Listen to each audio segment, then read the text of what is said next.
네, 수요일에만 문을 여는 경제 전문 포장마차 상암동 경제포차 시간입니다.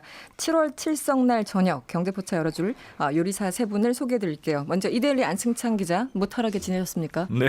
네. 오늘은 오늘은 트레이닝복 같은 거 안 입고 왔네요. 네. 네. 그리고 2주에 한 번 격주로 나오는 분이죠. 이베스트 투자증권의 윤지호 리서치센터장 나오셨습니다. 어서 오세요. 네, 안녕하십니까? 네, 안녕하세요. 그리고 지난주 휴가를 가서 한 주 쉬었던 고란 기자, 예, 환영합니다. 제가 휴가를 갔다 왔어요. 네. 휴가가 제일 필요합니다. 그렇군요. 어디 멀리 갔다 오셨습니까? 네, 멀리는 아니고 저기죠. 네. 네, 저기. 네. 알겠습니다. 네, 이 세 분의 전문가와 함께하는 경제포차. 오늘 방송 들으시면서 의견 보내주시면 채택된 분들에게는 커피 쿠폰 보내드리겠습니다. 휴대폰 샵 8001번이나 MBC 미니로 보내주시면 되는데요. 중요한 건 문자 보내실 때 짧은 건 50원, 긴 건 100원의 정보 이용료가 추가되고요. 미니는 공짜입니다. 우리 요즘 경제 이슈가 굉장히 많죠. 맞습니다. 네, 너무 많아서 거의 뭐 지뢰밭을 걷는 것 같다 이런 표현도 나오는데, 센터장님 요즘 저 퇴근은 제대로 하십니까? 여기서까지 또 이 말들 더 마음이 무거워집니다. 그렇습니까? 퇴근 잘 못 하시는군요. 예, 맞습니다. 예. 이슈들이 많아서. 이슈가 많다기보다 금융시장이 굉장히 어렵다 보니까 네. 투자자들의 어떤 근심 이런 분들이 저희한테 전해지고요. 네. 저희들도 아무래도 일이 많아지죠. 네. 그래서 그런 리퀘스트 처리 그리고 하다 보면 좀 늦어지는 것 같습니다. 네. 요즘 금융시장이 불안하게 움직이니까 오늘 아침에 홍남기 부총리, 이주열 한국은행 총재 등이 참석해서 긴급 거시 금융회의를 열었습니다. 사실 이 부총리와 한국은행 총재가 같이 만나는 건 쉬운 일은 아니잖아요, 사실은요. 그래서 기다렸어요. 한국은행을 출입하는 우리 안승찬 기자. 네. 얼마나 멋진 말들 또 준비해 왔을까. 네, 기다리고 있었어요. 생각보다 멋진 말들은 별로 없었습니다. 그래서 하여튼 둘이 만났다는 것 자체는 의미가 있죠. 그렇죠. 그래서 어쨌든 변동성이 확대되면 신속하게 대처하겠다. 이런 약간 원론적인 발언들이 있었는데 네. 그래서 워낙에 요즘 불안하니까 네. 둘이 만나서 하여튼 정부도 적극적으로 이 문제에 대해서 깊이 우려하고 있다. 이런 걸 좀 우려를 표명한 정도로 이해하시면 될 것 같습니다. 사실 이렇게 네네. 배고프면 밥 먹어야지. 그런 얘기했습니까? 네. 제가 기사를 읽다 보니까 이 부총리와 한국은행 총재가 같이 참석한 거는 2017년 그 핵실험 이후 9월 이후 처음이라고 하던데요. 그만큼 상황 자체가 긴급한 것 같긴 합니다. 오늘 공매도 얘기가 나왔어요. 네. 윤지호 센터장님. 한시적으로 공매도를 금지하면 증시 안정에 정말 도움이 될까? 이런 그 의문이 드는데 어떻게 보십니까? 이건 제가 맡은 게 숫자로 봐야 되기 때문에 숫자로 확인해봤습니다. 네. 그 공매도를 직전 기억을 되살려 보니까 데이터를 치면 2008년 9월부터 6개월 정도 했었고요. 네. 아시다시피 2008년 6월부터 6개월 동안은 주가는 반등은 없었습니다. 네. 다만 좀 하락이 좀 멈췄다는 그런 부분이 있었고요. 또 여러 가지 글로벌 정책 공조에 힘입어서 네. 아시다시피 2009년 4월부터 증시 반등이 복격화됐었거든요. 네. 그런 분명히 긍정적이었던 부분이 있고요. 또 하나 2011년부터 8월부터 한 3개월 정도 했을 때 그때는 별 변화 없었습니다. 근데 네. 말씀드리고 싶은 거는 분명히 좀 하락을 방어하는 성격은 있지만 우리가 공매도가 금지된다고 그래서 주가가 올라간다. 그거는 적절치 않은 것 같습니다. 오히려 우리가 저도 애를 데리고 있지만 네. 맨날 너 이거 못하게 하면 더 안 되거든요. 네네. 그런 것보다는 열심히 잘하면 너 줄게. 그래서 저희 시장에서 원하는 거는 오히려 세법 관련 감세라던가 네네. 증시 투자를 유인할 수 있는 여러 가지 좀 당근이 좀 필요하지 않나 그렇게 생각합니다. 보상, 당근 이런 것들이 필요하다. 알겠습니다. 그리고 고란 기자, 코스닥 지수 워낙 급락해서 개인 투자자들 분위기가 지금 분위기 안 좋으시죠. 어떻습니까? 특히 코스닥 같은 경우에도 월요일날 사이드카까지 발동됐잖아요. 네네. 이게 사실 미중 이슈나 아니면 일본 수출 규제보다는 신라젠이죠, 신라젠. 그렇군요. 네. 이를 통한 바이오 업계 전반에 대한 신뢰가 무너지면서 네. 바이오 업종 지수 자체가 다 무너졌거든요. 근데 안타깝게도 코스닥 상위 종목이 센터장님 저도 아시겠지만 거의 바이오 종목 맞습니다. 아닙니까? 네. 그러다 보니까 안 되고요. 줄줄이 무너지죠. 심지어는 이거는 코스피는 또 연기금이 방어나 해주지. 코스닥은 연기금이 살 수 있는 종목이 없잖아요. 그러다 보니까 여기서 이렇게 말할 수 있군요. 네. 갑자기 까달랬어요. 그런 얘기하면 안 되나요? 네. 그래서 되게 안타까운데, 근데 제가 그냥 되게 우려스러운 부분은 네. 기관 매수 주체별 순매도 금액 이렇게 보면 아직도 코스닥에서는 제가 오늘은 모르겠는데 어제까지도 개인들은 계속 사고 계셨어요. 맞습니다. 네. 이게 이제 저가 매수 기회로 여기시는 것 같은데 조금 좀 신중하게 접근하시는 게 낫지 않을까라는 생각이라서 약간 걱정을 하시는군요. 네. 알겠습니다. 이게 지금 뭐 미중 무역 분쟁이야 워낙 오래된 거고 더 격화되는 분위기이기도 하지만 이제 한일 갈등이 워낙 심각하잖아요. 그러면서 정말 듣고 싶지 않은 단어 IMF 얘기가 나옵니다. 제가 대학교 때 트라우마가 있어가지고 제2의 IMF가 오는 게 아니냐 이런 소리 많이 들리는데 가능성 어떻게 보십니까, 센터장님? 뭐 이렇게 단정적으로 말씀드리는 게 좀 그럴 수 있지만 네네. IMF는 오지 않을 거라 봅니다. 네. 왜냐하면 우리가 대표적인 게 90년대 대만은 IMF가 안 왔었어요. 우리와의 차이는 우리랑 동일하게 수출의 의존도가 네, 높고 그렇죠. IT 비중도 높고 굉장히 유사하죠. 근데 구제금융을 안 받은 이유는 경상수지가 흑자였기 때문입니다. 네. 즉 달러를 많이 가지고 있었기 때문이죠. 저 외환위기는 말 그대로 외환이 떨어졌기 때문에 오는 겁니다. 네, 네. 근데 현재는 자본 유출 압력이 굉장히 낮아져 있어요. 그렇기 때문에 저는 가능성이 낮다 보고요. 네. 두 번째 이유는 우리가 그 당시에 잘 생각해 보시면 여러 종금사 사태 여러 가지 순서로 문제가 됐지만 결국은 기업들이 망해서 IMF가 온 겁니다. 네, 네, 네. 그러니까 기업들이 빌린 돈이 많았고 그렇지만 지금은 빌린 돈이 적고 현금을 너무 많이 갖고 있죠. 오히려. 투자를 안 해서 문제죠. 네, 네. 단적인 데이터로 말씀드리면 기업의 순부채 비율이 그 당시에 228%였습니다. 228%. 지금은 19.69%입니다. 그렇다면 뭐 완전히. 이거 나고 가장 중요한 게 세 번째인데요. 뭔가 마찬가지로 부채가 터지려면 네. 뭔가 부채에 문제가 있어야죠. 네. GDP 대비 부채를 보면 기업은 계속 좀 완만하게 내려와 있고 가계가 올라와서 가계 부채. 근데 가계 부채도 우리 현 정부에서 굉장히 부동산에 대한 관심이 높기 때문에 네, 네. 적절히 규제를 해왔기 때문에 최근 부동산 규제 가계 부채 증가율이 5% 미만으로 내려와 있어요. 네. 그래서 뭐 지금 문제는 IMF 위기라는 단어가 적절치 않고 그냥 여기 계신 저희 사회자분이나 기자분들도 다 네, 네. 위축돼 있는 거죠. 위기가 아닌 위축이 문제. 불안감의 어떤 돈도 문제. 안 쓰고 네네. 기업은 투자 안 하고 정부가 좀 돈을 많이 정부도 좀 추경을 많이 해가지고 돈을 네. 써야 돼. 정부도 돈 안 쓰고 그러니까 이게 오히려 저는 저성장 저금리 저물가에 대한 공포가 큰 거지 위기 상황은 아니라 이렇게 생각합니다. 안수장 기자는 어떻게 보세요? 보탤 말이 없는 것 같아요. 말이 없습니까? 너무 센 사람이 완벽하게. 정리를 잘해주셔가지고 여기서 무슨 말을 보태야 되나. 그럼 보태지 않는 것으로. 이렇게까지 준비를 해본 티가 너무 나요. 네. 알겠습니다. 이제 숫자로 보는 경제 윤지호 리서치센터장의 시간입니다. 주가가 실질적으로 보면은 얼마나 떨어진 겁니까? 참 연간으로 보면 놀랐습니다. 네. 코스피가 마이너스 6.1%고요. 마이너스 6.1. 코스닥이 마이너스 18.4%인데 제가 이제 저희가 매일매일 뭐 좀 데이터를 만들기 때문에 네. 전 세계 거의 꼴찌인 시장입니다. 지금 그러네요. 아까 고란 기자님께서 말씀하셨지만 결국 코스닥 시장의 구조적 한계 이것도 있지만 너무 많이 우리가 위축돼 있다. 장 글로벌이 안 좋은데 네. 우리 이전에 안 좋았다가 또 글로벌 안정이 더 안 좋아졌다. 네. 제가 더 놀라운 거는 이 레벨은 2012년 13년에 약간 전 세계 경제가 디플레이션의 공포 그때 마이너스 금리 책 나오고 서점이 그랬었거든요. 네네네. 그랬을 때 레벨과 좀 유사한 수준입니다. 근데 더 놀라운 건 아까 우리 IMF를 얘기하고 그랬지만 네. 더 직전에 금융위기가 있었죠 우리한테는. 네네. 2008년 10월 달에 PBI라는 지표가 있습니다. 뭐 전체 자산 대비 얼마나 가치가 되냐 네. 그런 밸류에이션 지표인데 지금 현재 PBR이 0.81배인데요. 그때 레벨까지 이미 와 있습니다. 그럼 여기서 저희 같은 애널리스트는 이렇게 말합니다. 밸류에이션을 보면 주가가 다 빠졌다. 그러면 사야 될 것 같지만 여기 문제가 하나 있습니다. 이익이 계속해서 하강하거나 글로벌이 불확실해지면 이게 또 변하는 거거든요. 네. 그러니까 아까 사회자님께서 좀 고랑 기자도 좀 조심해야 된다 말씀하시는 건 반등은 나오겠지만 좀 안정화될 때까지 좀 시간이 필요하지 않을까 저는 이렇게 보고 있습니다. 그 여러 가지 이유 있잖아요. 뭐 미중 무역 전쟁 때문에 이것이 가장 주요한 건지 아니면 한일 갈등이 이제 어쨌든 이걸 따로 분리할 수는 없지만 여러 가지 네. 중첩되는 게 문제라서 또 아까 고란 기자가 얘기한 이 바이오 주가 폭락 등등 여러 가지 있을 텐데 어떤 걸 원인으로 볼 수 있겠습니까? 많죠. 이유는 10개는 될 거예요. 10개요? 근데 이제 반만 얘기해 주세요. 우리가 네. 경제 체력이 좋으면 네. 안 그래도 짧게 하라고 해가지고 짧게 하라고 경제 체력이 강하다면 네. 대외 이슈에도 버틸 수 있습니다.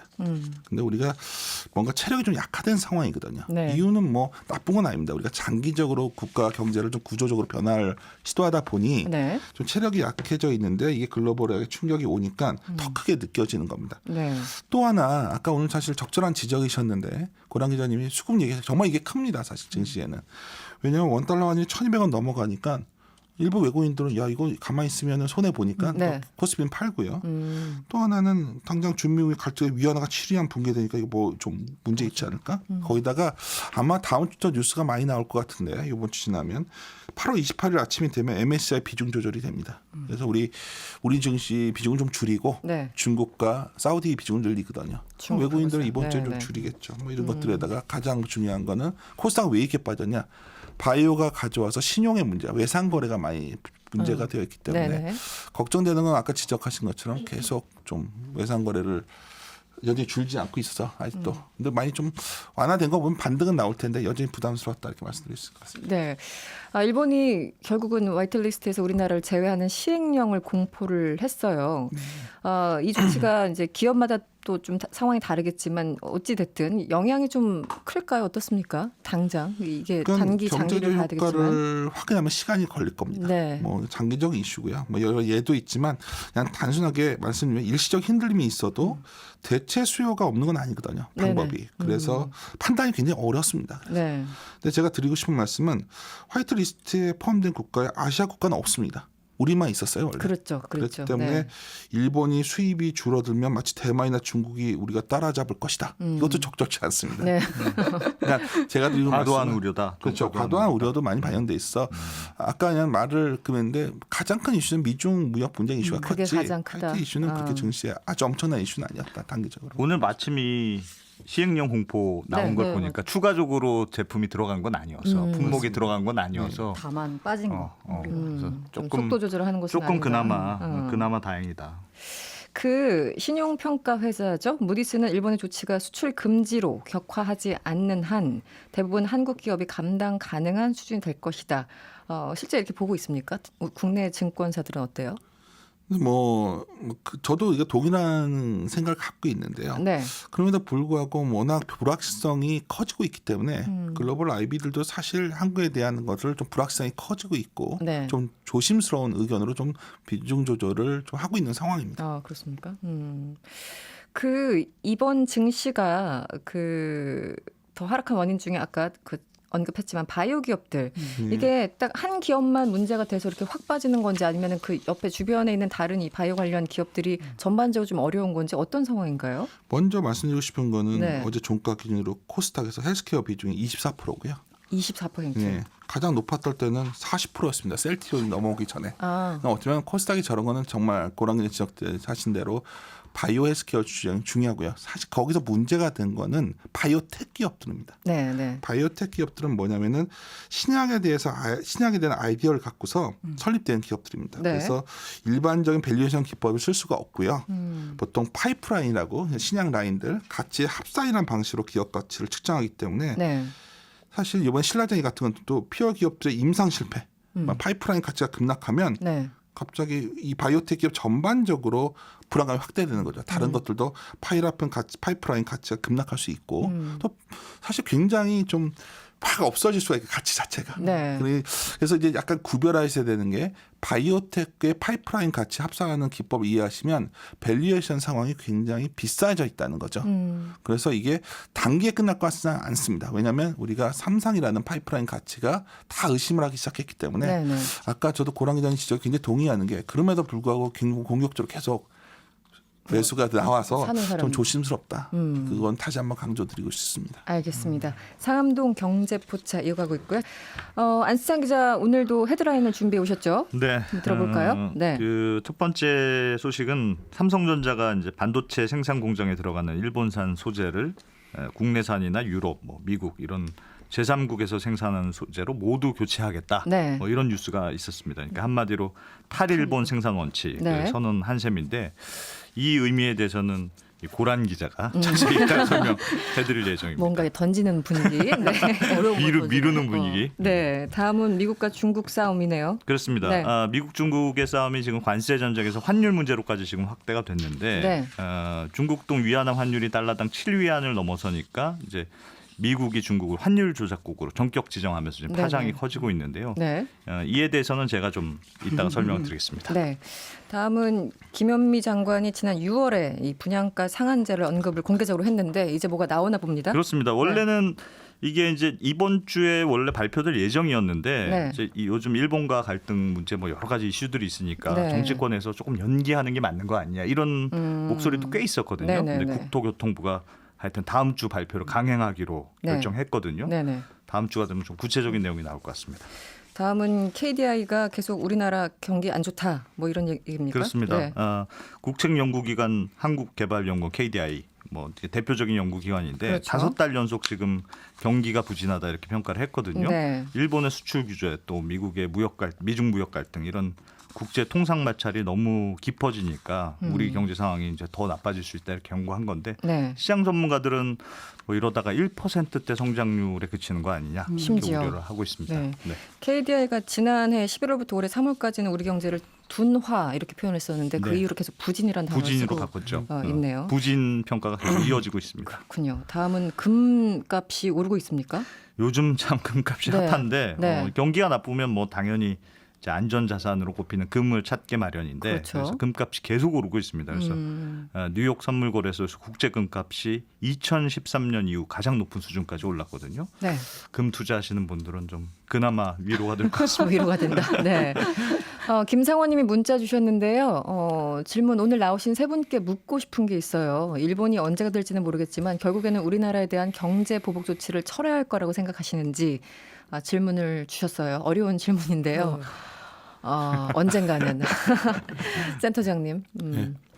철회할 것입니다. 네. 왜냐하면 우리가 일본과 한국의 경제는 네. 뭐 태생적으로 많이 그 연관되어 있기 때문에 결국 해결되지만 이 시간이 언제인지는 저희가 알 수 없고요. 그렇겠죠. 이번 네. 갈등은 결국은 미국의 중재가 적용돼서 좀 둘의 갈등을 봉합해야지 가능한데 그 시기가 좀 가늠하기 힘들다는 게 오히려 불확실성 확대로 여전히 네. 남아있는 상황인 것 같습니다. 미국이 지금 움직이질 않고 있어서 어쨌든 맞습니다. 겉으로는 좀 불안한 상황이기도 하고 그렇습니다. 네, 그 삼성전자가 제품을 생산할 때 일본산 소재를 원칙적으로 배제하는 이른바 탈일본 생산 원칙을 세웠다고요? 네. 네네. 반도체 생산 공정에 들어가는 일본산 소재를 국내산 혹은 유럽이나 미국 등 제3국이 생산한 소재로 모두 바꾸겠다라고 네. 한국일보가 네. 단독 보도를 했습니다. 한국일보 단독입니까? 네, 라고 했고요. 그 보도 얘기를 하자면 이게 어쨌든 일본의 수출 규제 조치 때문에 반도체 생산에 차지니까 네. 이거 만약에 이렇게 외부적인 요인에 의해서 차질이 생기면 반도체 생산 공정 라인이 중단되고 네. 수조 원 손실을 입는 거잖아요. 네네. 이런 리스크를 계속 감당하고 갈 수 없기 때문에 원칙적으로 일본산 소재를 배제하자. 다른 나라 제품으로 바꾸자. 그래서 이를 위한 별도 태스크포스까지 구성됐다고 하거든요. 네네. 그래서 ETF가 반도체 소재를 생산하는 국내 및 해외 기업과 접촉해서 이게 실제 공정에 투입이 가능한 품질인지 공정에 투입한다면 생산량을 얼마나 늘릴 수 있는지를 종합적으로 파악하고 있다고 합니다. 네. 그런데 이 보도에 대해서요, 이제 다른 언론이 삼성전자 측에 문의를 했더니 삼성 관계자가 당사가 모든 반도체 소재에서 탈일본에 나섰다는 일부 보도는 사실이 아니다. 부인했습니까? 탈일본 네. TF를 구성한 적도 없다. 다만 우리는 수입선을 다변화하는 거다라고 하면서요. 일각에 대해서는 뭐 일부 보도에 따르면 이 기업 측에서는 이 탈일본이라는 이 단어에 대해서 조금 약간 민감하대요. 부담스러울 수 있죠, 본인들이. 네, 이제 네. 지금 물론 일본이 이제 수출 규제를 하지만 어쨌든 간에 협력 업체 측에다가 계속 협력을 구하는 마당에 네네. 탈일본이라는 말이 나오면 뭔가 더 반한 감정을 더 자극하지 않을까 해서 네. 우려하고 있다는 말이 나오는데요. 어쨌든 간에 이 보도나 아니면은 이런 그 기류가 설명해 주는 건 일본에 의존하던 소재 부품 산업을 다변화한다. 수입선 네. 다변화한다라는 의미가 있다고 봐야 기본적으로는 되겠죠. 뭐 맞는 방향인데 네네. 이게 시간이 금방 뭐 이 집 갔다 저 집 갔다 금방 되는 게 아니잖아요. 네네네. 그래서 시간이 걸릴 것 같고 또 네, 일본산 맞아요. 소재 부품이 한두 가지가 아닌데 가능한 일입니까? 제가 네. 그래서 이것에 대해서 진짜 가능한지 어쩐지 해서 굉장히 여러 가지 저도 뭐 이제 기사나 자료를 찾아봤는데 네. 이 문장이 되게 인상적이더라고요. 반도체 전문가 관계자라는 분이 이제 한 말인데 네. 이미 엎질러진 물이다. 이제 남은 건 의지의 문제다. 라고 하면서 의지의 문제. 네. 네. 이미 삼성전자와 SK하이닉스에서는 일본 제품을 대체할 테스트 작업이 진행되고 있다라고 하면서요. 네. 이게 당장 똑같은 소재로 100% 대체는 할 수 없지만 네네. 어느 정도 손실을 각오하면 비슷한 소재를 충분히 구할 수 있다고 합니다. 이게 막 엄청 어려운 건 아니라요. 네네. 지금 그 일본산 소재에 맞춰서 공장을 돌리면서 최고의 수율을 내고 있었는데 네. 만약에 이 소재를 바꿔버리면 그만큼 수율이 안 나오는 거죠. 그렇죠. 네. 그러니까 이거는 지금 우리가 어쨌든 간에 이게 일본 의존도에서 탈피하고 있기 때문에 네. 소재를 바꿀 때 있는 그 단기간에 네네. 수지 타산에 안 맞고 손실이 날 수 있는 거 이 부분에 대해서는 우리가 감당을 해야 된다 기업이. 네. 그렇게 이제 얘기를 하더라고요. 그래서 그 어떤 분이 하신 말씀을 보니까 네. 교수님이었는데요. 이분 거의 인터뷰를 보는데 거의 뭐라고 표현해야 되나 거의 독립운동 수준으로 하더라고요. 아, 교수님 발언이요? 교수님 무슨 발언이. 인터뷰인지 네. 말하는 건지 알겠어요. 네. 박재근 반도체 디스플레이 학회장님이 하신 말씀인데요. 네. 반도체 생산 라인이 한두 번 더 돌아가는 내년 2월쯤에는 극단적으로 말해선 일본 소재 안 써도 된다. 그러면 우리가 망하는 게 아니라 아베 때문에 일본 업체가 파산할 거다. 네. 이른바 아베 파산이 발생할 수 있다라고 말씀하셨어요. 네네. 그래서 제가 이게 정확하게 현장에 계신 분들의 목소리는 정확히 뭔지 모르겠지만 네. 종합해서 판단건데 단기간의 손실을 감당하고 견뎌내면 불가능한 일은 아니다. 에 대해서 센터장님 뭔가 하시고 싶은 말씀 있으실 것 같은데요. 네. 굉장히 조심스럽네요. 갑자기 저 보는데 네. 역사적으로 어떤 특정 산업을 지원하려는 어떤 정부의 시도가 그렇게 효과적이었던 적은 없습니다. 사례를 본다면. 왜냐하면은 그런 산업 정책이 성공적이지 않았던 이유는 네. 단순합니다. 정부는 투자자에 비해서 긴장도가 떨어지기 때문이죠. 그러니까 결국은 시장에서 유사한 수백 가지 실험을 해가지고 네. 좋은 아이디어와 나쁜 아이디어를 구별하게 해줘야 되고 비효율적인 건 퇴출되게 해주고 네네. 그 기능이 있어야 기술이 좋은 기술이 나왔고요. 현재가 일본이 그걸 잘해서 일본 기술을 쓴 거겠죠. 못 만들어서가 아니라 네. 말씀하신 것처럼 좋고 싸으니까 저희가 썼던 건데 그게 고민되는 거는 그런 정부가 좀 나서서 이 회사를 하라 이런 거보다는 네. 오히려 그런 기업들이 좀 잘하고 있습니다. 그냥 법인세도 낮춰주고 네. R&D 비용도 지원해주고 대기업이 함부로 기술 못 뺏어가게 침판관도 해주고 네. 딱 요 선에서 멈춰야지. 네. 뭐 여기서 이 라인까지는 바로 국산화하시오. 뭐 네네. 산업을 뭐 그렇지 않습니까? 그렇게 하면 굉장히 부작용이 심해질 거기 그렇죠. 때문에 네. 저는 그래서 적절하지 아까 않다고 그 봅니다. 박재근 교수님 그 인터뷰 중에 나온 얘기가 뭐가 있냐면요. 네. 대기업이 무슨 역할을 해야 되냐라고 했을 때 정부는 소재 산업 육성을 위해 중소기업을 지원하고 대기업의 협조를 구해야 한다. 네. 라고 하는데 이게 만약에 중소기업은 물론 대기업도 참여시켜서 같이 해야 되는 이유가 일단 정부는 중소기업 지원해야 됩니다. 왜냐하면 맞습니다. 여력이 안 되기 때문에. 그렇죠. 그리고 대기업도 일정량을 사는 식의 상생이 필요하다라고 이제 얘기를 하면서요. 대기업의 협조를 구했습니다. 그래야지 이제 진정한 반도체 강국이 된다는 거고요. 그리고 이 또 강조한 그것 중에 하나가 뭐냐면 네. 대기업과 중소기업 간의 신뢰 구축입니다. 그게 제일 어렵잖아요. 네, 사실은. 맞아요. 네. 사실 중소기업 입장에서는 뭐 정부의 지원을 받든 뭐 했든 어쨌든 열심히 연구를 했어요. 네. 짠 하고 제품을 내놨는데 대기업이 안 사주면 뭐 이건 거의 회사가 휘청거릴 정도거든요. 그러니까 뭐 단가 우려치기나 뭐 기술을 빼앗기 때문에 그렇죠. 그동안 중소기업들이 충분히 만들 수 있었던 걸 사실 일본에 네. 가서 사오고 뭐 이런 부작용이 있었다. 그래서 대기업들도 이번 기회에 뭐 반성해야 된다는 얘기도 많잖아요. 사실 당장의 그 수익성만을 감안하면 검증된 일본 제품을 쓰는 게 훨씬 더 낫죠.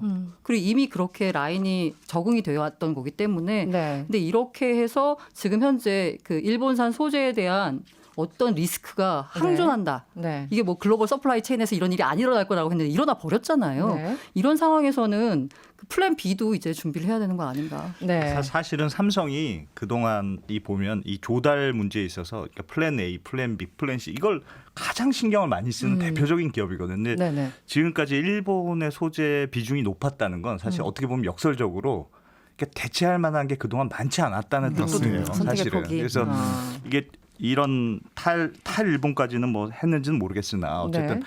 다변화하는 건 뭐 기업이 리스크를 분산시키는 가장 기본적인 거고 네, 네. 뭐 당연한 방향이죠. 근데 얼마나 진짜 빨리 될 수 있을지가 알겠습니다. 관건이 될 것 같아요. 여러분들 얘기 들으시면서 2195번님 감당해야 할 기업의 어려움을 해결할 수 있는 방법은 특히 소재의 국산화를 가로막는 대기업들의 방향 전환 한 가지면 해결될 일입니다. 이렇게 문자를 주셨어요. 가로막는다는 표현보다는 대기업으로서는 경제적인 선택이었겠죠.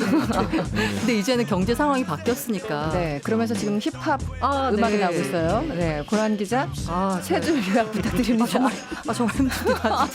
대단하십니다. 오랜만에 하려니까 이상하지. 그렇죠. 네. 더비 삼성전자 탈 일본 선언, 광공마저 독립 만세, 소재 교체 의지 관건, 단기 손실 감당 하세, 중소기업엔 기회 여건, 민간 모두 소리 지르세, 재팬 프리. 고생하셨습니다. 네. 우와까지 나왔다.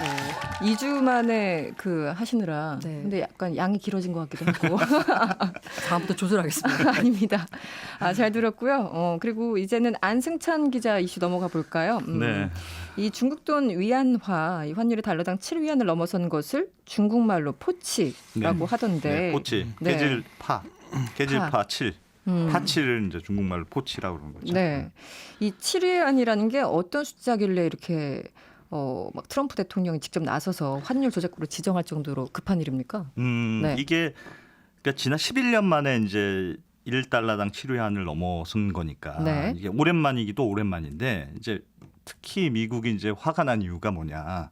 이제 미국 입장에서는 환율이 이렇게 상승하면 자기들이 관세 부과하는 게 아무런 효과가 네, 없어진다. 네, 네. 이렇게 이제 무력화되는 효과가 있다고 생각해서 그렇습니다. 그러니까 좀 이 환율 얘기를 좀 어렵게 생각하시는 분들이 있는데 예를 들어서 중국 기업이 미국에서 1달러짜리 볼펜 하나 파는 기업이 있다고 봐요. 네. 그러면 1달러당 6위안이던 환율이 7위안이 되면 똑같은 1달러 볼펜 하나만 팔아도 갑자기 7위안을 들어오는 셈이잖아요. 네네. 중국 기업 입장에서는. 네. 그래서 가만히 앉아 있어도 사실 환율이 오르면 수출 기업 입장에서는 벌어들이는 돈이 많아지는 효과가 있는 거고. 네. 그러니까 미국이 관세를 부과해도 그만큼 위안화 환율이 올라버리면 사실 뭐 효과가 상쇄되는 거니까. 네, 네. 이건 마치 커피 전문점에서 커피 가격이 올랐는데 무료로 사이즈업 해주는 거.